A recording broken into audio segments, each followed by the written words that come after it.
Hey, y'all, welcome to episode 140 of Consignment Chats. We have one of our favorites, a spotlight. Not only do you know that that's one of our favorite kind of episodes, but we've brought back one of our favorite spotlights, Stewart and his sidekick. And I'm going to say better half, I don't know, but prettier half. Amy from Franklin Hill Ventures are joining us today. Hi, guys. Hello. Hey there. How's it going? Good. Yeah. True. Yeah. So we were talking before hitting record, like, had Amy been on here before? And we remembered she did come to hop in on the 100th episode, but we have not had her here for an actual spotlight. So business has changed some for Franklin Hill, and we want to talk about it all. But start with a brief. Start with a hey y'all. I did. You do that in Tennessee? Hey y'all. We do. Yeah. All right. Give us a hey y'all. Hey y'all. Hey y'all. Give an introduction to yourselves for those that have not met you and watched the previous episodes with our buddy Stewart in it. Shame on you if you haven't seen it, by the way, people. Linked up in the show notes. That's right. You can watch them. You can watch the old school ones. But anyway, give a little introduction of the two of you. Yeah. Okay. We're Stewart and Amy from Franklin Hill Ventures. We're here in Knoxville, Tennessee, and we resell on a bunch of different platforms. In a lot of different places. Yep, in a lot of different places. So we resell on eBay, Etsy, Mercari, Poshmark, Facebook Marketplace, Front Porch, and Depop. Yeah. And then we have three antique booths in antique malls. So here in the Knoxville area. And you do Whatnot, right? We do Whatnot. Yeah. Goodness. Pretty much every other At week. the office, there's the big outlet for some of our stuff at my office too. So that's a Oh, good yeah. one. Yeah. Wow. And last but not least, we private label sauces, pickles, butters, jellies. Jams and jellies. Just So Y'all, it's good stuff. It is good stuff. Y'all got to get on there and order because I've now sampled several. So So you guys are, I would have to say, like the first time Stewart was on, even though I will mess up during this episode and call him Franklin because we're he's so well branded. You guys are quickly becoming a real power reselling couple, and I feel like we've had a seat to watch it happen, as you've been getting more involved, Amy, and it's just been really fun to watch and see your journey.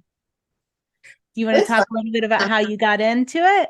Well, the kids are all gone now, so there's more time. So it's kind of fun to have something to do together, even though he's usually working on the weekends and I'm not. So yeah, I mean the platform that's really allowed us to do more together is Whatnot. Yeah. Just it's a two-person job. It's really a two-person job. Whatnot is, yeah. Yeah.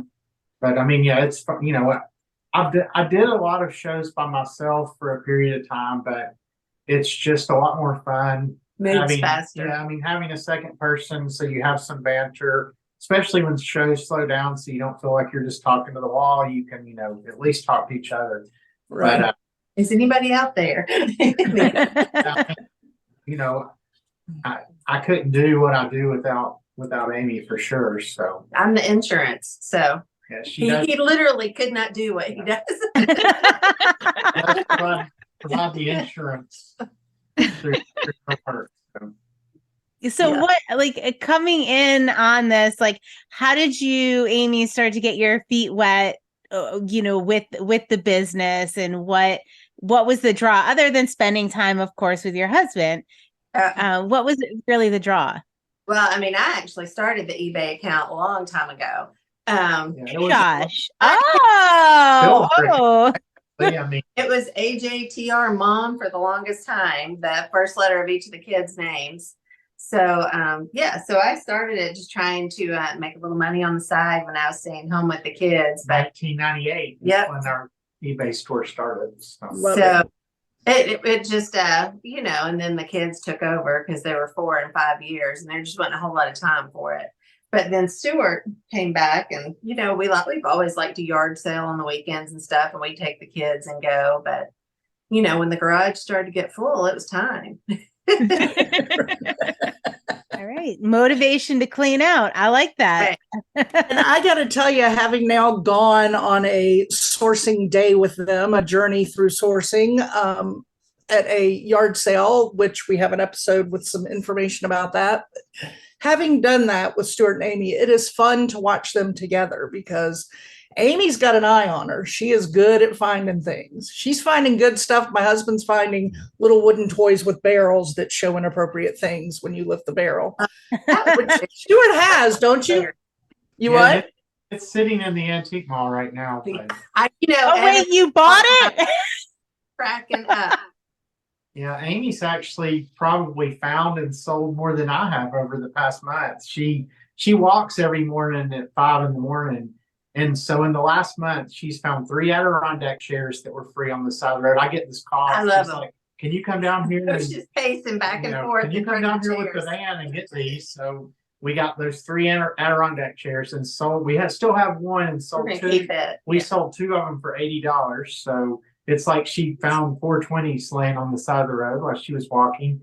And then another day, actually, this may have been driving. Well, so you have to, the backstory is we live in a neighborhood full of 1960s and 70s houses.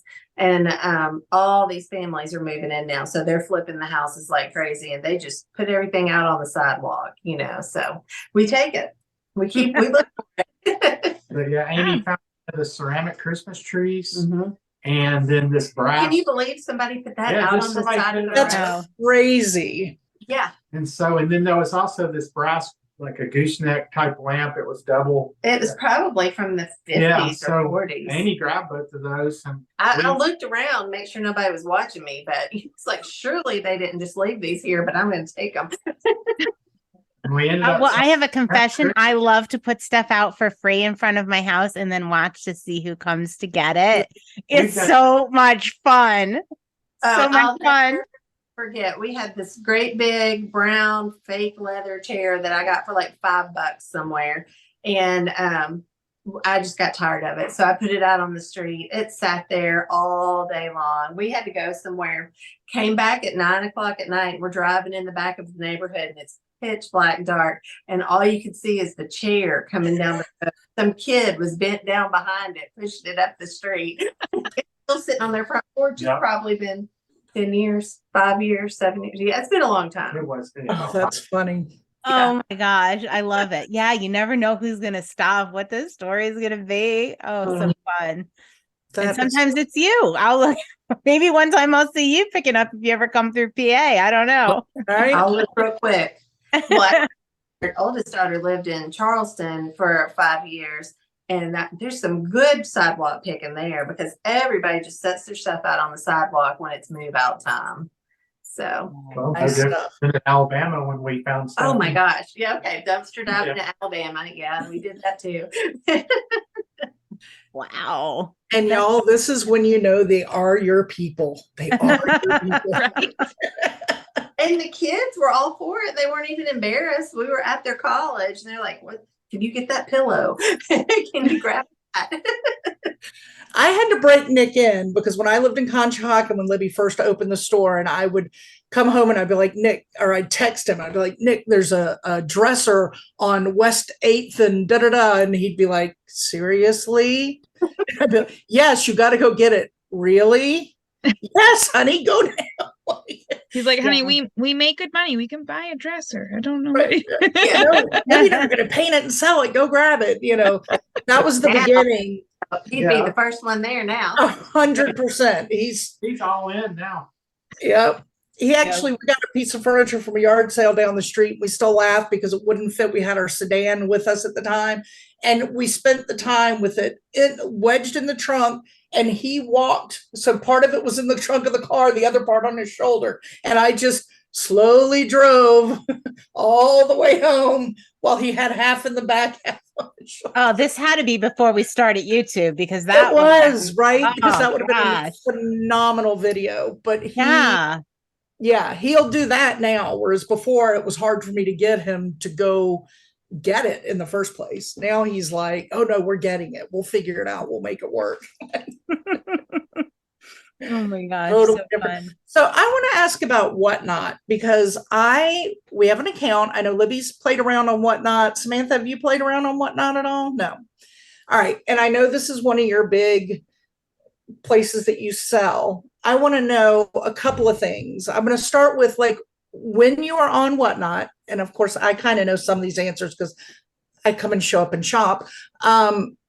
What are your jobs like when the two of you are doing this together? Do you have specific jobs and focus? We do now because Stewart kind of drops the ball when he's doing. So, it's really kind of a two-person job. The one person showing and talking. I mean, if you want it to move kind of fast, it's a two-person job. And then the other person's pulling the next auction, pinning it, watching the chat to see, if somebody's requesting something and checking the auctions to see if there are pre-bids. And so it's been a couple of times now that I've been the talker and he's been the behind the scenes person, and he forgets. He just gets carried away. I'm so used to being in the other seat that I wouldn't pay attention to I need to pull the next item and Hey, come on. I mean, it's especially important. Like we do a lot of special events on Whatnot, like train events, where you do your show and then you raid the next person.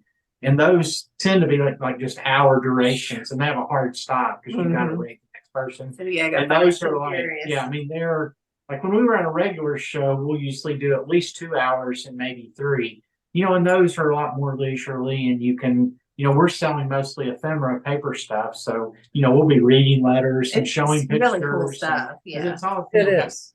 stories with it, and if you don't know the story, you can make something up.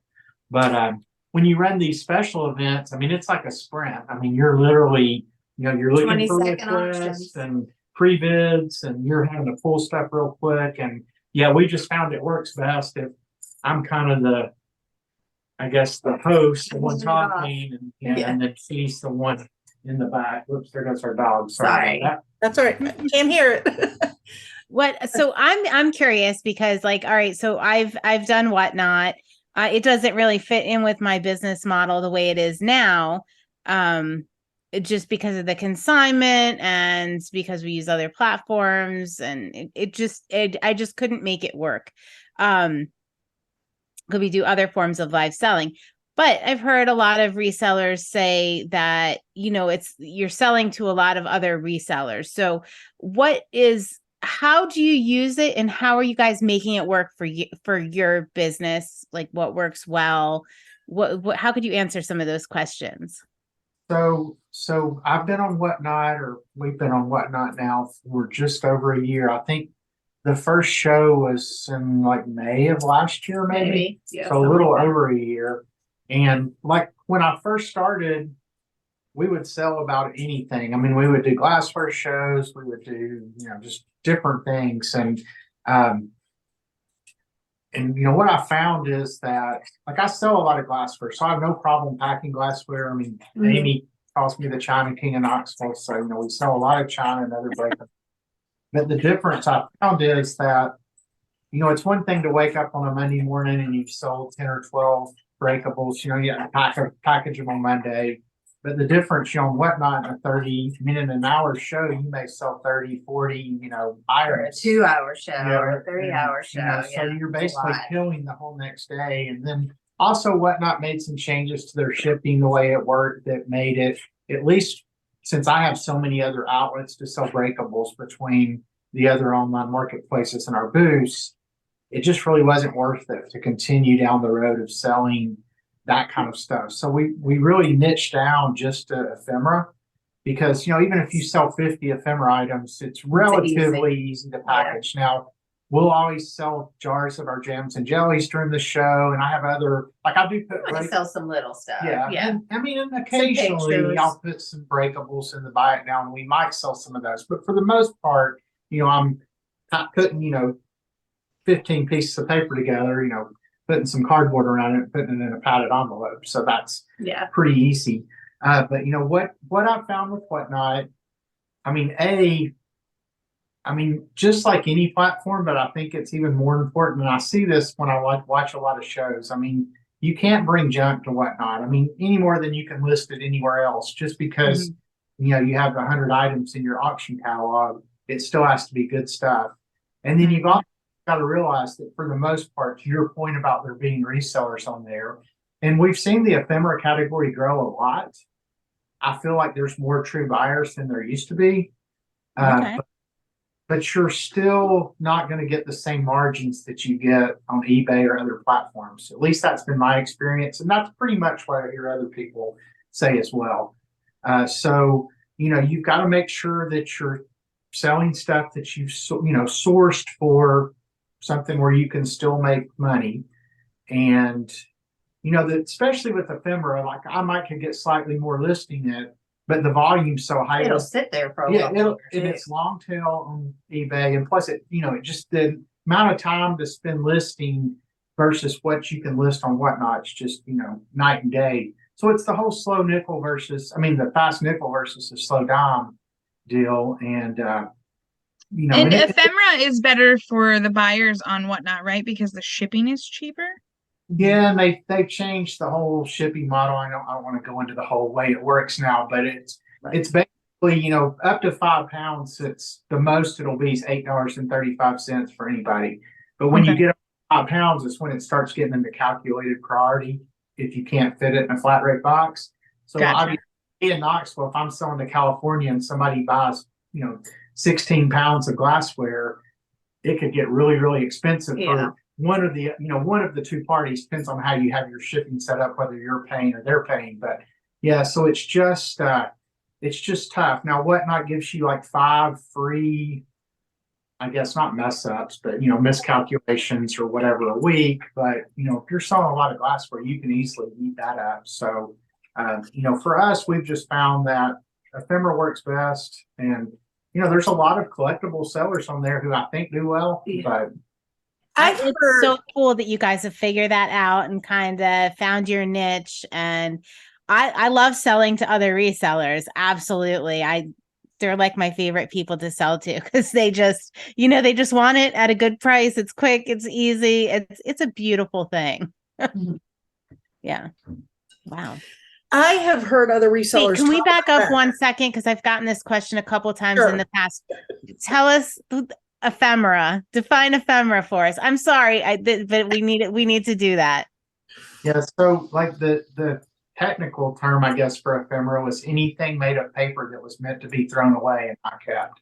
So like in the strict definition, it would be things like concert posters and napkins and letters. Yeah, anything, postcards, anything that was never something that was necessarily meant to be kept. Now the definition's kind of expanded to be like anything made of paper, and then we'll sell what I call like kind of fringe items that aren't paper, but like some fabric, things that are still small and easy to ship. And I always call my shows ephemera and more. So technically, I can throw whatever I want in there. But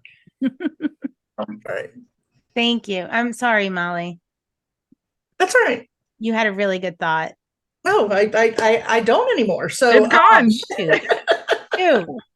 I'm really sorry. Works with us. I'm really sorry now. I just didn't want to get the question. Somebody going, what the heck is ephemera? I don't know. That's true. Because we do get that question a bit. Yeah. Pronouncing fights half the battle. So right. It's amazing how many different ways you hear ephemera pronounced. So like my mom. But oh, what? I've never heard it pronounced another, or maybe I didn't know what they were saying. Like, what are some other pronunciations? There's just all kind of ways you can butcher it. So let's just take a moment to appreciate that Libby says it the correct way. Good job, Libby. You're usually the one that pronounces things different than the rest of us. Yes, that is very true. That is very true. Correct. And Mom, if you happen to watch this episode, I'm just kidding. You pronounce it correctly now. She will watch it. She will watch it. So, hey, Mom. Hi, Mom. Hi, Stewart's mom. We love you. Thanks for spicing things up, Mom. Right. Right. So I was talking with some people the other night, and that's why I was saying the shipping is better on Whatnot, is because I've listed some photographs and things like that on different platforms, and I listed them as lots, but then people will message me and say, I just want this photo with the wedding cake, or I just want this one with the car. But it's still like $4 to ship them that one photo if they're just getting one. And the buyers don't really understand that either. they're like, oh, it should be cheap. You just pop it in a letter. And I'm like, well, this is Mercari. I need tracking. And so there's a lot of things there. And then I was talking to some other sellers and they were like, you should do whatnot with that. And really I shouldn't. I should just send it to Stewart to consign. That's what I should do. Oh, yeah. Right. Exactly. Just send it their way. They'll take care of it. They'll take care of it. All right. Any other questions, whatnot, girls? Because I'm going to move over to something else. Can I take a step into another topic? I'm going to step into YouTube and somebody who started putting videos out there. And first of all, how proud we were of your garage clean out video. So yes, I have talked about that nonstop for the past, like, what has it been? 2 months? I don't know. I keep having to link it in like all of our listening parties and everything because she keeps referencing it. Yeah. Yep. So amazing. Tell us about YouTube and what you've got going on, how you started, where you are now. So, I mean, Wait, should we back up? Actually, I started that YouTube channel back in 2000. All right. Well, Amy's just behind everything. That's all we need to know. Yeah, I love this. There's some good old videos somewhere out there. no, you had Oh, come on, just roll with it. Yes. Roll with it. Yeah, so I've always been kind of hit or miss with YouTube. I mean, I went through a phase a couple of years ago where I was doing some how-to videos on different things around ListPerfectly and a few other things. And and of course, getting over the whole just how you look and sound on videos, the biggest part of the battle of starting to make videos. And I've definitely gotten more comfortable with that, just being on so many shows. I probably sound no different than I did, 3 years ago. I just have gotten used to it. So you do have the best voice out there for podcast and YouTube, just so you know. Mm-hmm. Somebody told me it sounded like butter once, but Like butter. So I don't know. I mean, a couple of months ago, probably about the time that we made the clean out the garage video, which is technically part 1. And one day we're because we still have, plenty of money mountains left in the garage to tackle, but it's been And that's kind of filled back in a little No, bit. it has not. No, it has.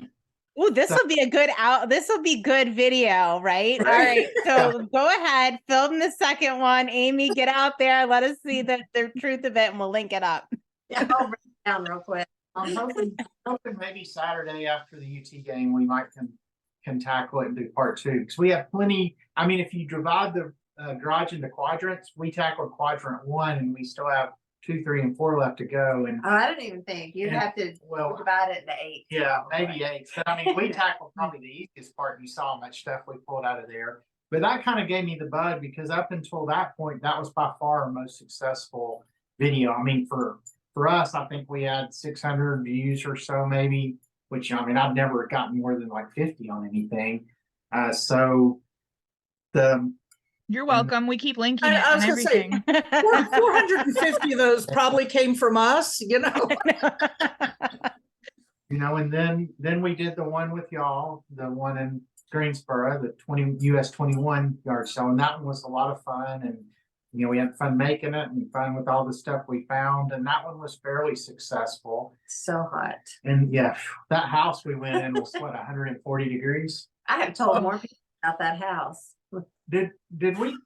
Was there a bathroom in that house? No, we never found. Nick was on a hunt to see. He swears that house had no bathroom. I think it did. No, he was like, he looked at every room and he was like, there was no door that had a bathroom in it. Right.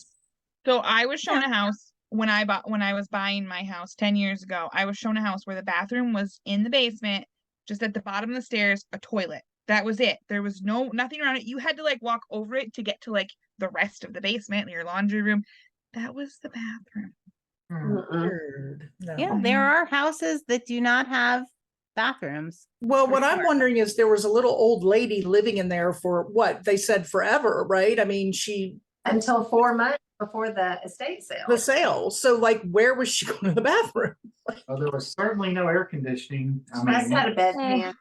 Yeah, I mean, that was house. For an was- outhouse, right? really- There could have been an outhouse. There was an Kudos to her outhouse. for lasting that long. Good job.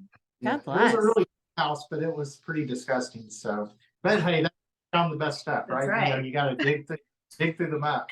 Hey, you almost got a Velvet Elvis. That was I hate I didn't buy that. If it didn't have that tear, I would have grabbed Well, it. and if for we didn't sure. already have your car filled up, Yeah. that's the other thing. Oh Yeah. my goodness. Thank Really goodness. more there. We would have had to have Nick in the back holding something out as we drove back. So, Oh, there was a second chance for a crazy You know video. what? We were okay though, Stuart, because we had Amy and Nick. So therefore anything was going to fit because the two of them could Tetris anything in Yeah. there. So I want to hear about that because the visual on that is just so funny to me of you and Stuart, Molly and Stuart, just like randomly like throwing stuff and Amy and Nick being Oh. like, yeah, it kind of went like, Molly, there's no way we're getting all this in the car. And then Nick and Amy just said, hey, step aside. And they Tetrised it in Oh, there. that's the way it And we always. did. Yeah. I was gonna say, I feel like that explains your relationships in general, anyways, right? Like, oh my Love gosh, it. Love it. So, awesome. anyway, then I did another video on the US 127, the world's longest yard sale. And I went with a friend of mine. And that video actually hit 1,000 views. So, I mean, that's like the first time I've ever hit 1,000. So that was a huge milestone. Now it took a little while. And, you know, I know for people who are big YouTubers, you know, they hit 1,000 in the first 5 minutes, but, you know, I was really excited for No, that's my great. my little YouTube channel. So That's amazing. That's I'd great. take 1,000. I'd take Right. 1,000. if you could do that for this video, that would be great. He might the way he's growing on his YouTube. So what are your plans going forward for the YouTube? And does that integrate with Whatnot? Molly had mentioned something about YouTube and Whatnot. yeah, That he so was starting to, yeah. So all our Whatnot streams are now automatically multicasted to YouTube. So pretty cool. It was real easy to set up. You just, you know, link your user ID and password. And then anytime you start a show now, it automatically starts a live YouTube show. Now, kind of the downside is you have to have another computer open on YouTube to see the chat because it doesn't integrate in like StreamYard would and stuff. So, you know, you just kind of have to remember while you're doing your show to occasionally say something like, hey, if you happen to be watching on YouTube, it's got a QR code it puts up in the little corner of the YouTube feed. So they can just scan that and it'll take you directly to your show. So it's, you know, it's a good way to potentially bring in And I new think users. that we really, the only name that I remember seeing on the YouTube was somebody that actually comes to our auctions Yeah. anyway. So he hopped over to YouTube to check it out and then To came check back. out. Well, it shows, I think we've had like the most we've ever had watching was like 4 people, you know, in one of It's those. new. But it's, you know, as our YouTube channel grows, I mean, it's kind of cross promotion. It helps you, you know, hopefully grow both your platforms. But yeah, it's pretty cool how it works. And you can actually set it up to stream to YouTube, which is the only one we do, but you can also do Facebook Live and Twitch, I think. So, I don't even know what Twitch is. I think it's Twitch. Isn't Twitch a streaming platform of some It's sort? like Discord, I believe, something like that. I thought it was for gamers. I didn't even realize it was for anything else. Okay. Well, there's a lot of there's a lot of gamers who sell and whatnot. So Yeah. that's probably why they picked the Twitch platform, because I mean that's how Whatnot started. It was originally for video games, comic books, Funkos, that kind of line of stuff. Just Mhm. like ago, they expanded out to what they call their estate sale and antiques categories. But That's yeah, brilliant for pulling in a bigger audience for Whatnot. I mean, when we're talking about like resellers selling to resellers, I mean, this opens the door to, oh gosh, so much larger audience. Mhm. well, example of somebody it worked really well for. I happened to jump into one of Captain Earth Flipper's Whatnot shows, and she has it set up to stream to YouTube as well. And I mean, and she was constantly bringing people in from her YouTube channel. You know, she's got a few more followers than I do. So, but yeah, big already on one or the other platform. It's a great way to drive traffic, you know, to the other platform, I would say. But Yeah. I feel like they need to do more advertising because nobody's ever heard of Whatnot except for people in this field. I Yeah. talked to the Whatnot rep at FlipCon, and that was one of the things I was asking him about marketing. Now, he's the guy that started the jewelry part of, I can't remember his name. Libby, do you remember his name? He started jewelry on Whatnot, like he was the developer of getting the jewelry part started there. But I was asking him about that because I was telling him, we have an account, but we don't really use it. It wasn't really working for us. And that was my question. Are you going to start marketing to, public customers and not just resellers? And he did say yes, that is something they're really trying to do, is do a lot more marketing and pushing out to customers versus resellers. I remember one of the things I was going to say now, and I can't remember if it was, I don't want to say who it was because I'm going to be wrong on who it was, but one of the YouTube Whatnot resellers had made a comment and said that a lot of people kept asking them, why are you selling all your stuff on Whatnot? You're giving it away. You're losing money. You could have sold this for, such and such. You just sold a $150 item for $25. Like, that's crazy.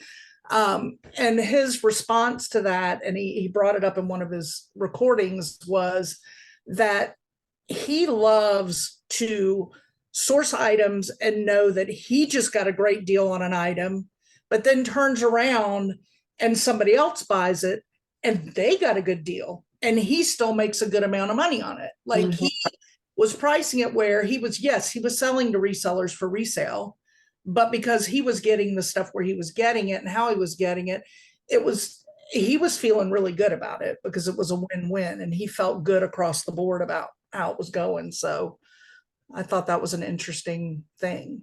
Yeah, and I think the absolute key on Whatnot, is know what you want your margin to be, and it's you got to accept it's most likely going to be lower than other platforms. Unless you're somebody like Harry Tornado, who brings these huge crowds and, they can put something anywhere and it's going to sell for a lot. But, average user, don't fall into the trap of starting your stuff for $1. Yeah. Start it at the absolute take, because, a lot of times, what the other thing with Whatnot we found is that it's still very inconsistent. And I see that, I don't consider us like one of the bigger Whatnot sellers. We do okay in the ephemera category, but even we backed off too. We don't run shows as often as we used to, but even people that I would consider the heavy hitters of ephemera, there's still inconsistency between shows you'll watch, and I guess a lot of it, you can't control what's going on around you. So you never know what other events are going on or what shows in your category or in a category that's similar enough that there might be somebody big selling over there. Because I definitely know the ephemera category's grown just because the number of new buyers, it tells you when it's a new buyer, and the number of new buyers, we have at least half our buyers every show are new buyers. And Wow. So, you can tell the platform's growing, but on the flip side of that, a lot more shows. Now ephemera is still it's almost impossible to find a time anymore when you're the only seller, but it's still at most there might be 2, 3, 4 other ephemera shows. You go to the comic book category, if we were to go out there right now, there'd probably be 250 shows going on right now. That's how tough the competition is. And the advertising Whatnot has done, they spend a lot of time your Comic Cons and those kind of events. And so I think in those categories, you do have a lot more true buyers, collectors. And I think you're slowly seeing the other categories grow, but it's still in its infancy as far as a platform, that people have heard of, especially outside those pop culture type of categories that you see. So, but anyway. I was surprised. I went to one the other day at FlipCon. Ryan and Lindsay, who are my new favorite young couple from Maine. He does a lot of sneakers, and it popped up on my thing like my Franklin Hills does often, and I'll hit it and go watch. But he was Did you buy anything from Renzi? No. She But did bid though. She did bid. Yeah. I was trying to buy a 70s. I'm just keeping honest. For my son for Christmas. And, they start their bids at $1. Well, of course, everything he had was all new with tags. It's all, new with tags, Nike sneakers in the box. And he sold everything, and everything was selling, even though he started $1. Within 15 seconds, it was 87 and going. And I just was like, well, so much for that tank top. And then I went later because he was doing these sweatshirts, and I was like, now I can't even remember the brand, but I hadn't heard of them. And I was like, what's the rage? And I went and looked them up, and he was actually selling them for more than you could go buy them retail because of the excitement and the followers. And I was shocked to see that he actually sold all those sweatshirts for more than somebody could have hopped right off and gone on the website and bought them for. Wow. Yeah, it was crazy. Well, the only, like, the thing with ephemera, it tends to be an older crowd, and they don't get quite as excited as those younger crowds and caught up in things. Probably. Yeah. They get excited in a different way. You know? I mean, let's say, I mean, my experience with Whatnot, like it was really fun to sell. And I was running the shows by myself. It was so fun and exciting to even run the show. Never mind like buying and bidding. That's fun too. But it was, I thought it was really fun. Do you guys find it fun to run the shows, or is it more of a job? No, I mean, it used to be on Friday nights we would go to auctions, and now that we don't have those in person anymore, sometimes we have auctions. So that's kind of fun too, you know. All right. And it's, I mean, it's, you know, it's a nice little social outlet. Most shows we have, the chat gets going pretty well. And, you know, we know a lot of them know from Whatnot. Yeah, we know their name. Yeah. In the show. And so, yeah, I mean, it is a lot of fun to run the shows now, you know. Every once in a while, as long as people are talking. Yeah, every once in a while you'll have goodness. those shows where it's just like, for whatever reason, We're just not feeling nobody's it. chatting. They're not feeling it. We're not feeling it. Yeah. I mean, it's just like I do a Monday morning chat show every Monday at 8:30 a.m. and whatnot. And it's really just, you know, me answering questions, me showing stuff I found over the weekend. And I mean, the show's gotten where I'll have between 20 and 30 people in there most weeks. And I mean, the chat's always real engaged, and people are talking amongst themselves and asking me questions. Well, the one I had yesterday, I mean, it was like, I don't know, everybody must just had a bad case of the Mondays, because I never could get more than 6 people. You know, literally nobody ever chatted. Neither of our mothers. Gina did. Gina said something. They thought it was Labor Day. They were mixed up. It's just weird how, you know, from week to week, and, you know, but I'll keep doing them because I enjoy it. And most weeks it's great, but it's just, like I said, there's just still inconsistencies, you know, that I see, at least in my shows, that, you know, and I see it in other people's shows, at least in the categories I sell in. So You just never. Yeah. And I mean, I have to say that, you brought up consistency, like maybe the audience isn't consistent, but how big of a role do you think your consistency in doing it plays in your success? Oh, I think absolutely that's key. Now, I mean, I did back off Whatnot. We were doing a show every week, you know, and there's some people who do them, you know, multiple times a week or every day, And all night. but we were doing like one a week. But what I found was that I was basically spending so much time between getting ready for Whatnot shows and doing the Whatnot shows that I was doing it at the expense of my other platforms, which is fine. I mean, we were working on building up the audience, but, you know, since the margins are lower, I mean, I can't ignore everything else I do. So, you know, made the decision to back off. And now we do roughly a show every other week, either on Friday nights, or if it happens to be part of a special event, then, you know, we might do it on Saturday. But it's roughly every other week now, which probably does hurt our consistency some. But, you know, I mean, we've still been successful with doing that. So, but, you know, I try to focus only on my other online platforms during the off week, and then only think about Whatnot, you know, during the week I actually have a show. And that seems to have worked well, you know, with keeping focus on the other places we sell. And as far as consistency in the show with our audience and stuff, if our energy level is low, it's generally low. You know, if we are flat, it's been a hard week or something, you definitely need an energy drink or something, right? Yeah, you're right. The audience does reflect the host. I mean, and they'll hop out quick. I mean, and we're pretty laid back. I mean, we're just like we are in this Right. podcast. But, you know, you still have to have a certain energy level or the crowd just like goes blah. I mean, Yeah. we're definitely not the screamers and shouters No. and whatnot, jumping around. But Oh, I've heard some doozies. I've watched some doozies briefly and then got off.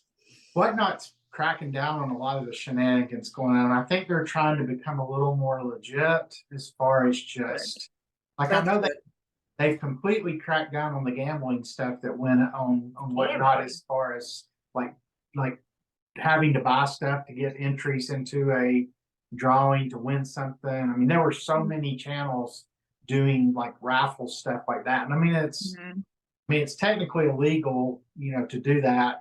But it was running rampant, and Whatnot was kind of cracking down at one point, but they didn't seem to be cracking down on their bigger sellers. And but now they pretty much, I mean, they just laid the law down. If you get caught doing it, I mean, you're basically kicked off, I think. So that's good. I'm curious if you have the number, the percent, like what percent would you say Whatnot is of your like total business income? If you had to guess, if you don't know. I would say it's probably in any given month, it's probably anywhere between of total revenue, anywhere between 15 and 30%, just depending on. That's higher than I would have thought, because I think of the furniture and stuff that I sell. Yeah, I mean, I guess, well, yeah, if you take the booths, and I would say 10 to 15. That's what I was thinking. So, I mean, that's pretty solid considering all the streams you guys have. That's pretty solid. It beats out my Poshmark sales at 6%. So yeah. That's revenue. I mean, percentage of profit might be slightly lower than that just because the margins are smaller on Whatnot. But yeah. Well, that's interesting. Speaking of Poshmark, I came back from camp listing party ready to sell some clothes. Thought we could do it. And it has been nothing. I sold one thing, the dress that I bought for my daughter's wedding. That's because you're not selling them through the Franklin Hill Venture store. No. She's not branded. That's because she didn't start that one. So Start that one. You made your own. Are you sharing and doing all the stuff you're supposed to do every day? For about 5 days. And then, yeah. I mean, that takes so much dedication, and that's the hard thing. That's why we are big eBay people. List it and leave it. Move on to the next item. So. Yeah. All right. Well, as we wrap up, because we could hang out with y'all all the time, every day, all night long. But as we wrap up, I want to know what is in the future for Amy and Stewart and Franklin Hill Ventures. What you got? What are What's you? Amy going to start? What's Amy going to start now?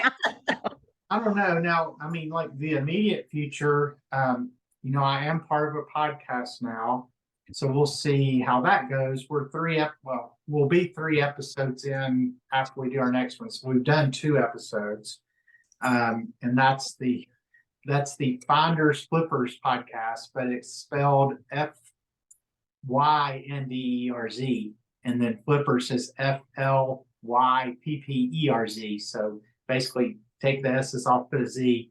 But I'm doing that with somebody who's from the same town as Molly, and then a guy from Knoxville. So, we'll see how that goes. I mean, it's been fun, if nothing else. And it's, so hopefully we can grow that some. So that's part of the future. And that just kind of goes into the whole putting more emphasis on social media and YouTube and those types of things. I mean, I haven't really, that's probably the main We thing haven't right sat now. down and done our business plan yet for Not the for next the next year. fiscal year. We do have some time, to plan out next year. We Yeah, haven't done ours either.